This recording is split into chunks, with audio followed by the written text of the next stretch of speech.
Hello. Kasam uro ka kasam ka hello lu tarong. Hello. Ole. Re. Tak atato. Request. Kanao ruti video lo lang tur hian in request ka dum nem to we na chone kan som chua klo tlinga. Title kan huang khan no mirror makeup challenge kan ron ti dona. Makeup hi mi pa tamzo chuan in ngai na lawm ti kha kan chi thema chu bang chuan Q&A nen kan ron combine dona ni kan hemi camera nunga hian kan manager achua kan manager in Zawhna in ron submit te ha kamin zot pa dona tumi chung chuan routine hian makeup look tur kan in thlan sak tona kha dar thlang tel mi alowin enton lovin in en lovin ma se ani ate ka tang akhala ka den thengem kha coffee khatso en thenge en ma en non tar te ma se dar thlang in mong don la okay cái nhìn anh thấy nó đã có số nhìn anh chán oi là có một thầy nào xem phim có mình tự tu anh nhìn chân cái mặt số cái thân miệng ui routine laser eye surgery lo ti tối routine pun một phía đó nữa một cái tia anh là phía góc trắng là phải đâu phải là ngay miệng có mình tự tu qua routine chụp mani à lasik cái tia một phía đó em bộ chân ni se à to khen in mình lo ensak đó nha in zona lo submit ti po ha kan ron anh em kan manager kan mình lo zot phụ đâu mấy thế khang khai nó chẳng thôi nha tôi nói cần chân gan một mấy đâu nè mà rồi anh dùng cái option mình đâu nè nghe bạc khát cho mình cần tiêu đâu bạn ấy hi bạc khát tay combine đơn bị mặc bạc khát tay khắp ít là nó tự bạc khát cho cái gì tự rồi mặc ngà rồi mất cần chân mà chừng Okay, buat cancel kat friend tu kasi. Imo, cuma saja. Kau dia kau di ngai ngai ta amit tirai inner corner ko itu ngai ta. Cuan apa tu itu ai dang dia kat minat yang pink lips ni le sian. Masih anwai aku itu ngai tirai inner corner tu itu ngai. Cuan ni anwai aku buat ada aku itu ngai. Acung pink tu kan. Acung itu mau pink ni kat Chris. Kat Chris. Ai kat Chris pun dah tu pink ni tu kan dia acung aku dia. She tiams coi nghe cái gì vậy bảo chú thì hai đứa tiếng rong bẩn thì châu lý hi ôm đất lấy xem mấy cái cho mở hay mi hi eyeliner hi more zoom thầu hi hết rằng lấy tiếc hay thành tiền còn thì làm vết tahan camera han show xem mi đang nghe picture cái insert đó để đi thu nào trong đó cái tiền rồi thôi cái tiền cái mong cái tiền đàn tuổi hi này sẽ lọc đơn nào ulan te judge ni nga se kan manager hi ole Zawhna min lo zo chen khan mok the yes he ita ken ti lawm classic makeup matting matting ani hi happy pills IG mi ten min lo pe a chakan til tu ka kan nu fine kan mang char ruti hi chom foundation mang ai ma se ki chon he ka man der ka lo shout out han look ani chu ma ka mang zo grow skin tone ne mi zo kang cái phải đơn no hey makeup sponge cái ta ikuta ta ha lo mo chuan Zawhna khan kan lut ngal anga fever_89 hian in unau pian pin cheu ang shedu ta ni chu ke ma ka se chan do me kwa nga a ka piang chuan sang ni ko ma chuan mama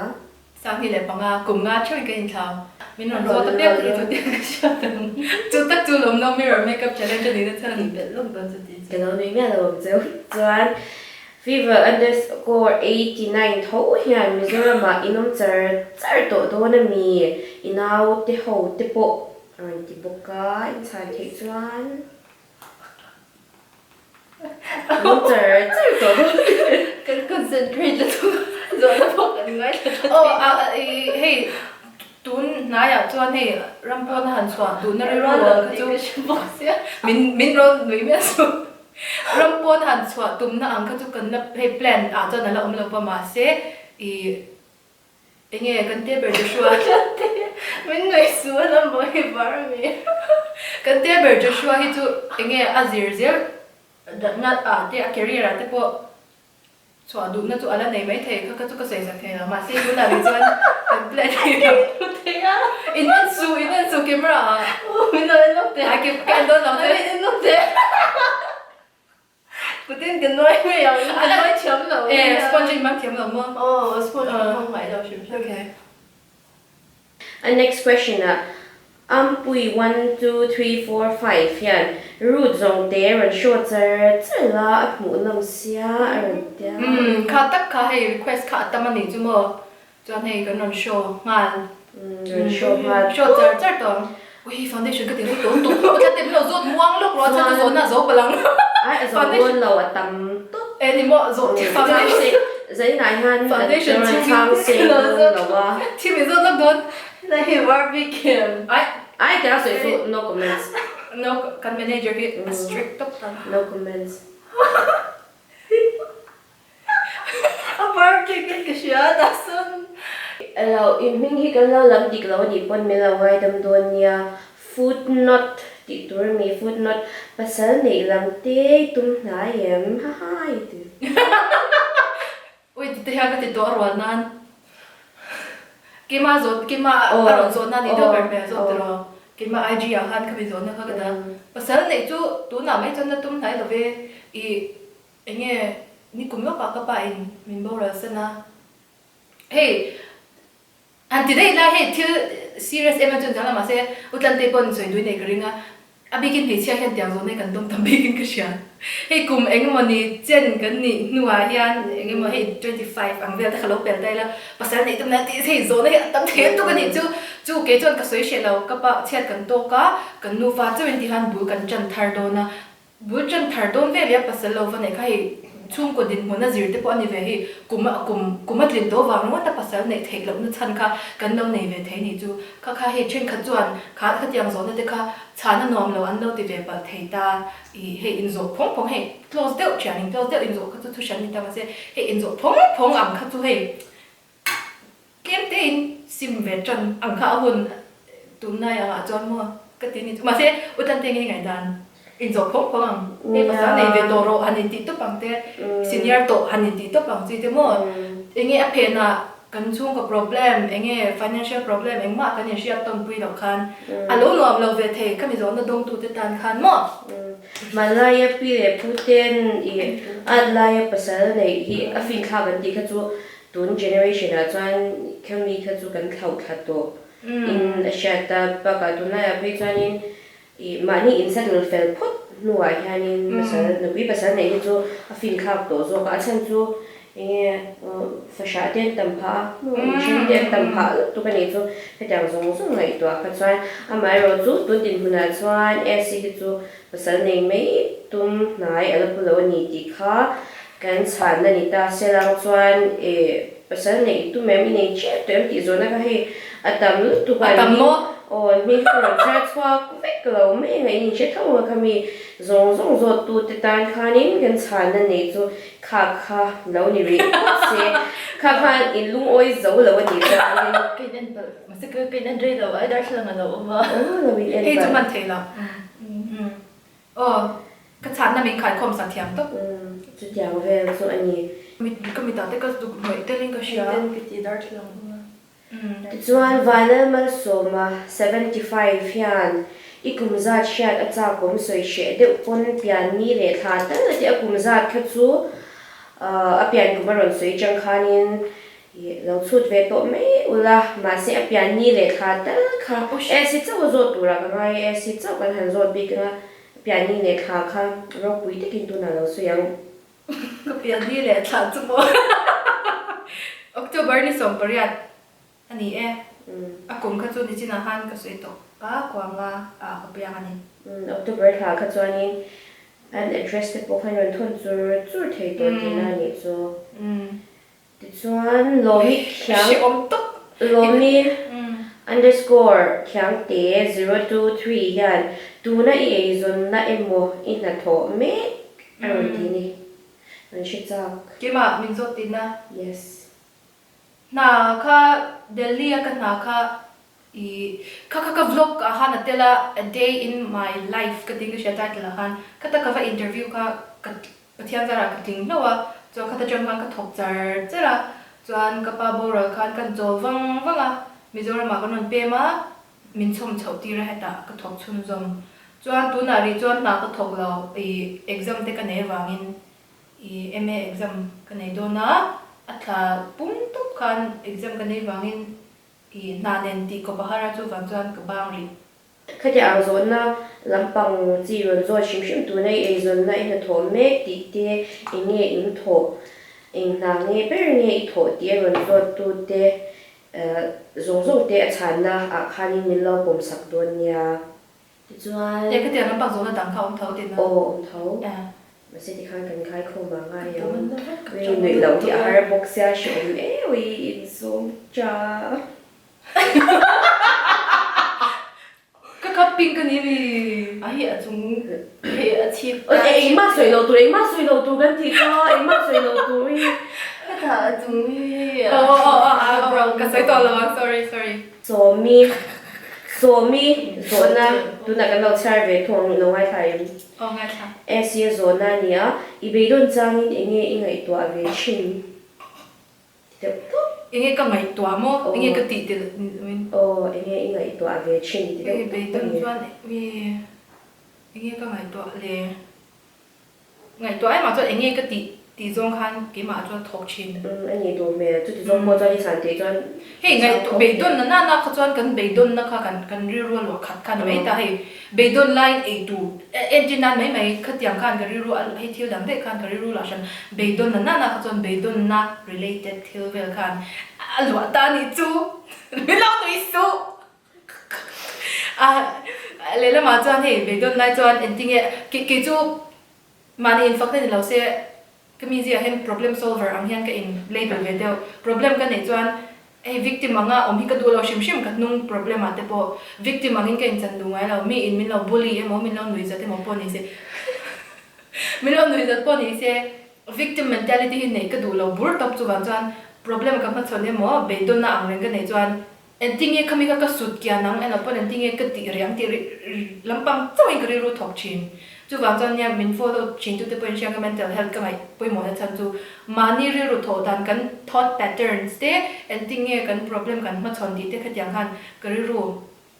tiang pai ka ve chu wang chuan ka be don chuan enge ka ri ru omber ente ka be don na kha ka ti riang ente ka sut kya na kan ta enge ka ti chin tia chuan ka mu chin chan thui don ne tak ka I muthi chal tu ko nya thil hei om se nei lo ngai to vak te po kha thei tho chu wang chuan zana men rei vak te ka jing china ma se I tun hu he chuan hei mut top hi cha chuan mai o ka tha ni a chan na chuan in enge kan har sat na kan ni ang ti kha liar de mo ati emo lova stress out siam kha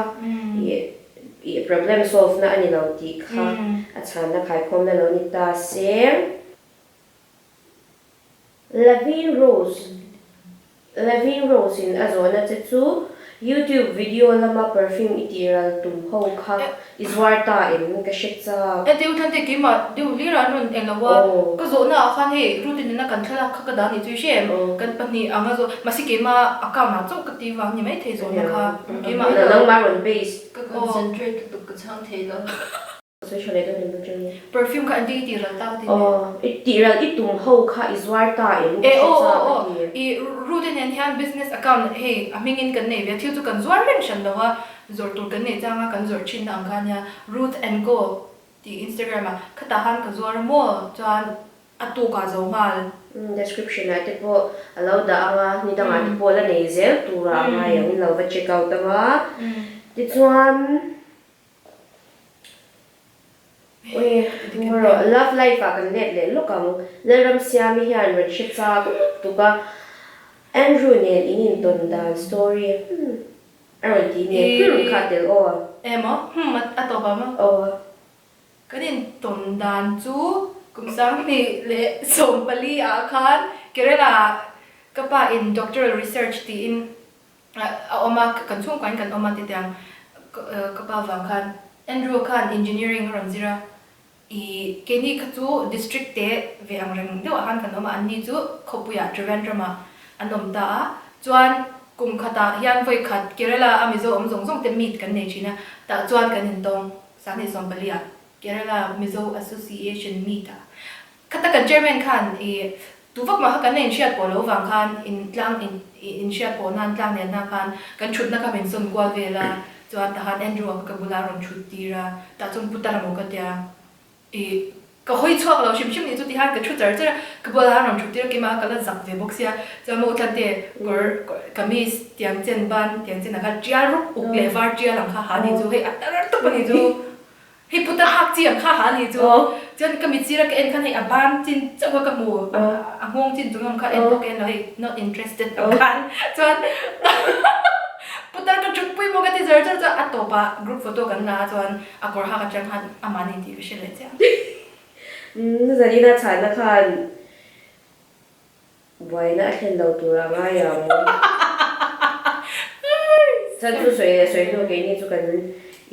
kan thu tak ve tu kan ni ti kha kan re sei le anga ti chuan Essie eyeliner ka ken thei hil de enti ka ti ang eyeliner ber kha poi mo sin ka ham la mai don eyeshadow mi adum kha brush pakhat khan ma to pula or liquid liner ni ti ai liquid liner po ka rei lawang ka han la zo ya ngo chan chu camera po hi ai overheat china han zo ti lo ki la anh nên sửa cái nan lawang cái lần lần tổ ai ti khan ka lang cái nan nei lawang ka tin thei na kan break lo kan nào lên làm commercial break ole cái lỗ chang này chỉ nó tụi cái số nó bảo hạt kha ở trong cái chang dùng dùng tông à pui chen kwal yan azo na chu menstrual cup kha in man tirin engtin nge engman le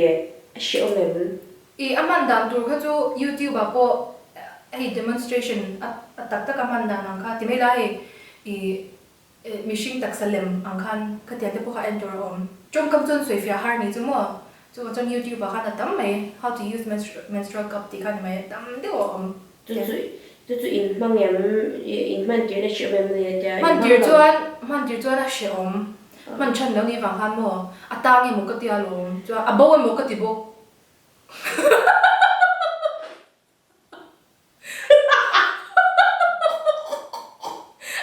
Abo mo ka ti tak tak lo tuk zinga ka boy zia chu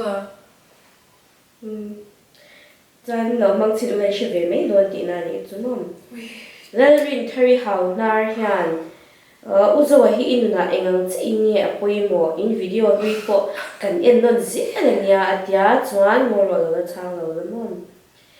chuan Essie enya chu Essie 97 yan we mo ko ha chao chao tu che boro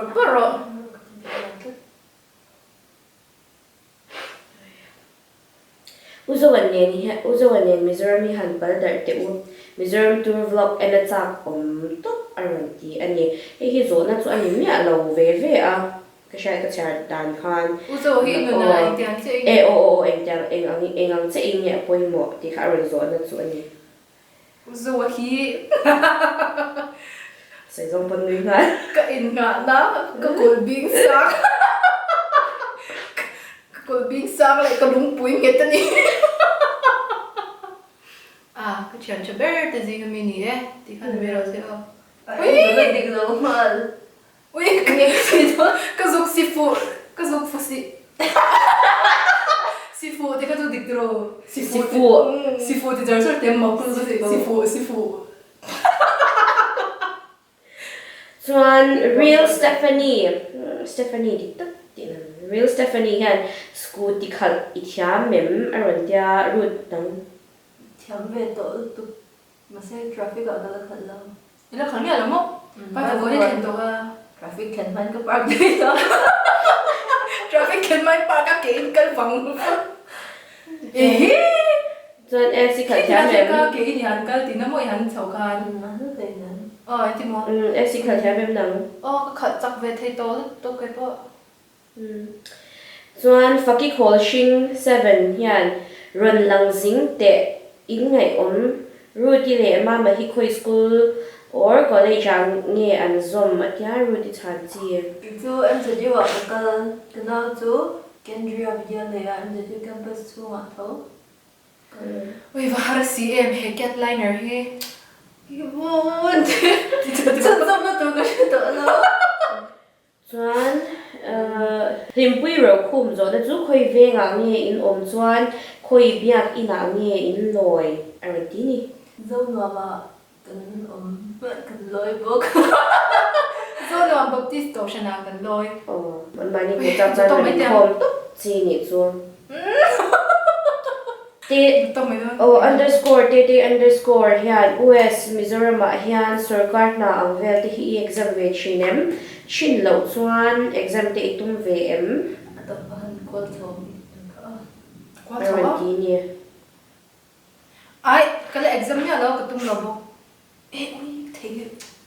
chu zong chu zo na nya chan le wang kha inron zo te lo kha chuan ka soi kher don lo ani mi che thiam me mu da dai khulo chuan seeking the light seeking underscore the light underscore tweet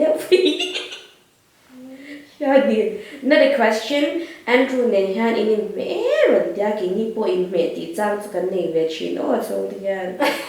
kan lo be mani chuan sorry biate underscore biate kalam swa cha mi no ngai dam mula are you staying in rented or your own home in Aizawl chang na naman kan rent in kan nei lo in kan nei lo hi ami chunga ti lut mule adum in en oi lo ami se atu te ko da win shu lo Levin Rose to hianin mania QTQ I review kha ka lo em chiang man lawa I highlight da lo da ala rantia QTQ ka screen na kan ti langa nga hi Esther kan chian nu Delhi GTP ka ti to chule chalaya kan in man pui fel look tup main ama line ngein cosmetic line na bigin lips lampang ai nawa ka innovador do nya acha ta ti tup tu na pe chon khami ba khan te tak tak ke kan te khami ba khan ka mui rep ati re thelo chavi acha to tu acha tu na had in 80 la mo pani la khan ko le ai tu la takin ka mang la wi sai na make up ni ka ka ngin man ve vai do ni chu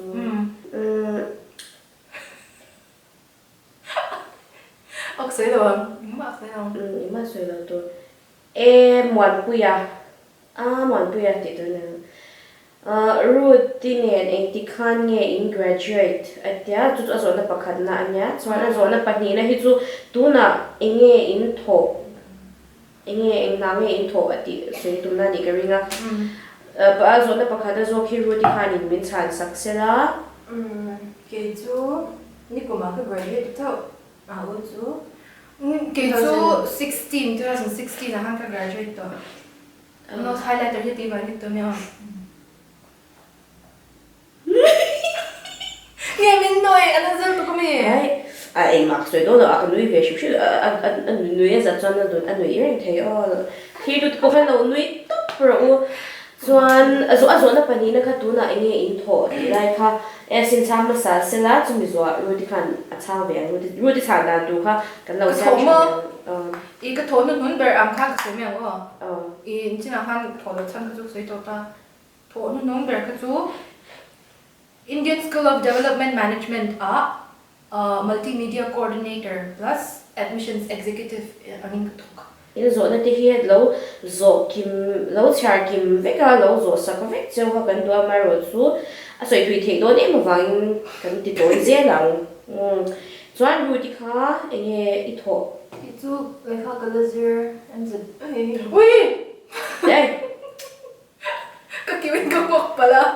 hair pie ai ko la me phel ka sha to lo ke chu the diwa la MSc clinical psychology ka zero me chuan nizir tai ma em fuck no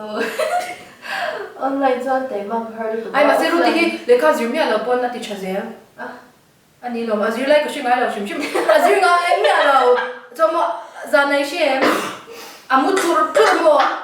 atuk zi ngai shem lo exam mial tem chi kha cho ale ka zui lai pun ka zui te lu ka ngeru ti hian ale ka zui pa pun dar thlang ma mi hit lo ke chwai the ni chuan te pa chwa wan hian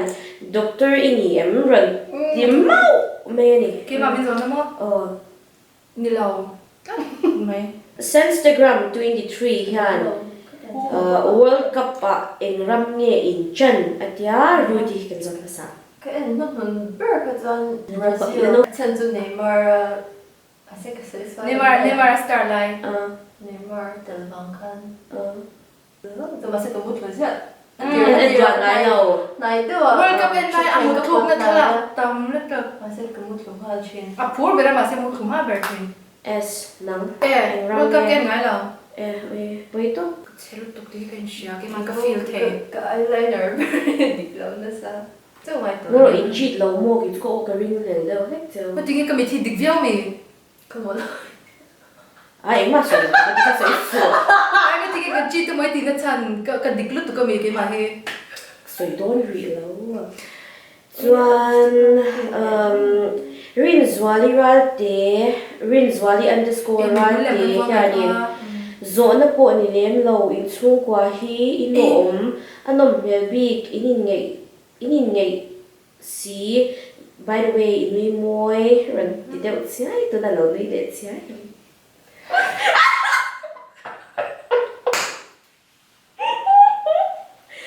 ai ha anh tôi bảo cô làm tour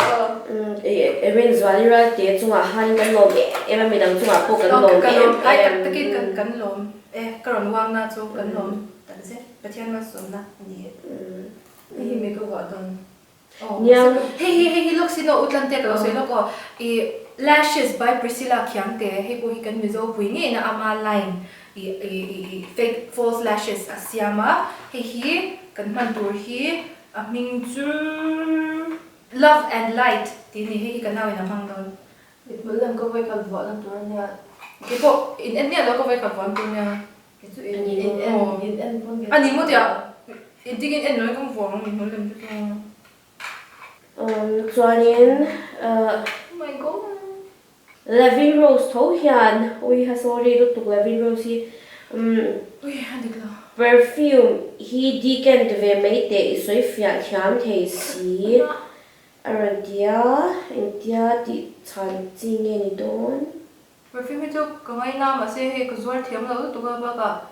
ki ma na he adam ka man chak to awang le poisa mamo na awang hian ka man I ngai ka nei deu lek to mo ha ka shal china ma se me business ang tak ka deacon na han shala ka te han bozu yang ka chu ka hun nei dan le ke ma hian ka min lo ka tlin lo bok enge cái đó là rất thiệt chứ vua về là gần xem mấy ông thì phải phát đồ battery overheat beto empty underscore ralte 05 hian India versus Korea skincare comparison aron dia hi chu zong aron soi ni cho India versus Korea skincare comparison hi nei ula aron ti na nge nyang o ka ta cái ngày đàn tối tây của soi về đông bì Korean skincare tu khai khom tu na chazo mà sẽ tàu zo gì đâu khăn này mày plus mizo mang chi tla pu chu chalai te kan ni me ta ha kha in afford long ve chi ko ka ti à chặt lâu năm về với mà se India brand te po chatak tak o ma se hem ni che chwak tu chuan in man tam ve te po ngai ý phần vua thiam im thì có bị ôi thì cái vua thiam về cái nhận ship Sakti underscore hian engko shan nge in ni arti ni Ruth engko shan nge in ni le Baptist he hi poi mo lu tu ka ni ke pun ka zo cha ko ve lu tu ka informal pho de po lo in lo ngai de ani po in lo nghe cả lão anh ya tu tia ya we ke po ka lao to ka cha zo po he ke chim chai underscore chin za hianin Zawhna pakhat na chuan pasal ni nai to em o tia ma se hi tu na chi na khanin Zawhna pasalam panga khanin ran chang to ke sha a chunga chuanin chanu ngai to lo tu ra ngai la chuan panina chuan Bible voi engza ni I chiar chhuat to routine min chang ma sang tớ char chọc lỡ rồi ni cũng khăn char chọc tôi mà sẽ covid về vắng cẩn thận nó khăn cái chung dâm thấy từ đó chỗ này hiền bu sòng về cái đó mà bao cái bộ cái chair talk đâu Bible thì chú hey cái chair đàn ra với chân Bible study ang zong ten continue sa ta hey a context mela zirte chui zui te cái tiếng zong khan cái zon cả ngày na à chiar ka khi mình ăn rượu hun lai han anh tin nghe khi mình rama le khi mình hun lai khan anh tin nghe anh nun tiếng chi mo à chiar cho top hian à har sa ka tilu tuk ka tum ve to chin ma se i chiar cho tum wang shim na ri ru khan min khat kal china kha ka du lawa chuan bum eng manila he interested de wa ka tia zu in depth de wa zu zirang ka kangai na badri thì đắt là cái lên nên lâu về về chuan tu na kan no khai khom no khai khom mua rồi khai khom mai rồi đó luôn rồi đó thêm thế jin thế sao nhau tụi cái chơi lỡ chơi sao trong lâu chuyện là jin thế sao if fit ra routine xoay mà sao 5-6 vel nhang 5-5 5-5-5-6 cái để lộn ra đấy để to cho tiếng thật về chú cái chú 5-4 kan hung hingil ta sen cho 5-5 ai kan hung ko miao lo i kan lo char kim lo or in zo na kan lo zo kim lo ni pui min lo wai dam ula a kim thoka chuang ka sha Ruth hi endet min mulem avwa ngai mi lo ni chu mo he avoi khat wa na chu ta bodar thlang in loin avwa dik chat ni chu ai Priscilla lash hi adigriao nyang min mul wa ngai lo te pon an wa thiang chuan kan lo hey thinuk takin kan lo faksak chu tlan te lo ente he kan copy chu kan te rang che cái mà không sao mà hey mình sang nghe người ta ai ai nang lo biao mi ngi nui người ta zoom thầu hết mình nhận khá thì ta mình chinh về rồi he ta kwai ge ka hey highlighter thì có hết mi Ruth em ka mo Ruth chu mo he hin ta mo chan hi ni ta ti da chan hi ta cha chung zong hi chu mo amit chung lam zo ka chu he mi hi ai nang itiam lúc giờ đó baka đó ni lo mi nghe ama ha pa hi iti na mi ani kun no pa ni ka kom okay cho anh ấy tụi cái thiam zo cái gì ôi là em lâu lâu break tung về ta tung mà lâu meng về cái gì pull off đi zo cả cho nên Essie tu adik zo ka ma se arong asang dik zo mi routine moi zo ata chapahan adik zo ka ni zo kan lawm ve bi cho nên lúc xin i ta hanin mo zo na han cái mani kan lên về lo tan te en lo hey ta han dar lang mà cái này lang rồi lên cái này lang rồi nó mà bắt chước thì là bắt chước thì là in cái gì highlighter tất cả ôi highlighter cái của em ai close up in này đâu mà ta ui ai ui nó tiếng gì khác mà nát phút đi hey mình zoom lại bộ hả ui đây làm gì cái phê cho cái thì hai cái cái mà hi technically couple of dig zo cái tiếng mà cái phê cho cái eyeliner nó bộ hey cái mùi chung cái chung mà nó highlighter vào han cái tiếng Việt ta này chứ mà in en lo cho an adik zo ka lom cho anh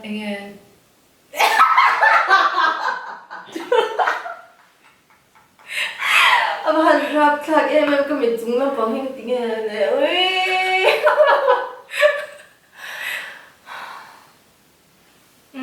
utlat em mo soi tu mini zon i mo zona pui mo de kan lo ka tui to lo chef so cái so lần mi cái chút đó lok so lo se so so mi lo do zona nia ipa than in to nga yem tun lai hi tun lai tia chon tung kuma tak chon kan to lo mà se sorry January kan to cũng nên sorry to men tung kuma kan to January kan sorry kumin don't kum ni lawin kumin kan kumin zing kan chứ kum tir na zo do ko siam khai na cái mình chúng nó bằng hình thì khan zona chu kan zot kim tho khatin ka sha kan chip lam pang kha lai kan zio mai thea cham chu kan I eno kan tripod thi kan da fu thiam lova amaro chu video khai no limpui kan be se ya ra no ko khan le cha ava poi mo em zwalik Zawlik ti tu liang Zawhna ke yang ai ni lo LICH Zawlik alom zan ina diang hi ko so tu celebration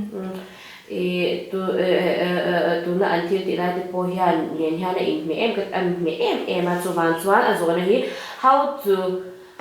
to real rushisel put ti kha ani a zan ina mi ang ti po hi real rushisel put na zo a cha ti kha a chan ma cheng ka lo soi ve zoi ni how to real rushisel put ui ending ga cha nang root hi psychology zira ni a to na ms zir me ka ending ga rushisel hi en lo takin ending ga tiang en line nge technical line ga to me educational line nangin ending in zir dan rushisel rushisel 不对，咱听着像不像？我懂了呢。俺们随便来做。rushisel 不对这听了不来听。 Masimo hey lela ma chuan she victim mentality ke chung ka du lo ka ta tro ma se hey an se le nei an zir lo thlo an jan an te lai rape ten no tom te mo hey pong so ten no to ai mo molest mi lo molest to te mo I nu le pa te hey ka soi bol me nga tlen chon na triggering me te nu le pa te in oklum mu te no mani chu hey ka chu hey til case serious to ang te kha khatiam a ron chor chuak hey til a exongin thiro in ti te emo hey pathian thu manga in fui vak ang chi te kai til har to til case har sel to ni ta kha te kha chu hey kan ju ro vek kan ju ro chu ma vek kha chu haranga kan van nei katia kan unau bi ki chu pathian zara chung ko pa ngai ve hey kan hausa lo kan re thela wa tin chung ko kim ang te han pa ngai te kan se da tu na ka pai min bo ra sam te po hi kan se len na in dam takin min puya thi na te po ma chon nan kha hey当当中跟到天没怕嘛些，跟电来张看可米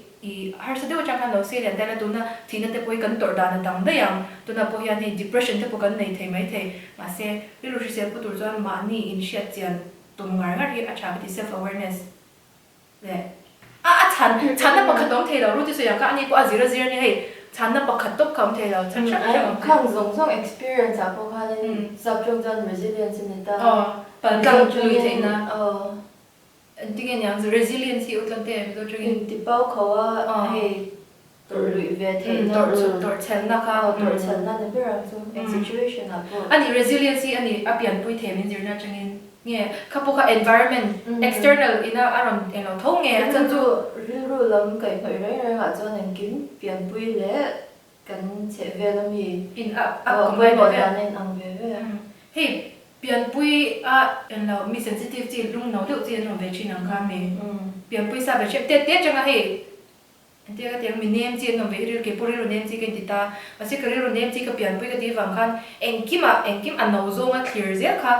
ka ti tur ni lo chu wang chon ka fight ve ka tiang deu le khan ji na te ti na mi chu kan mi zia jin dia in kha chon I me ni ka serious te lo nia nakina tiang kha podcast ati la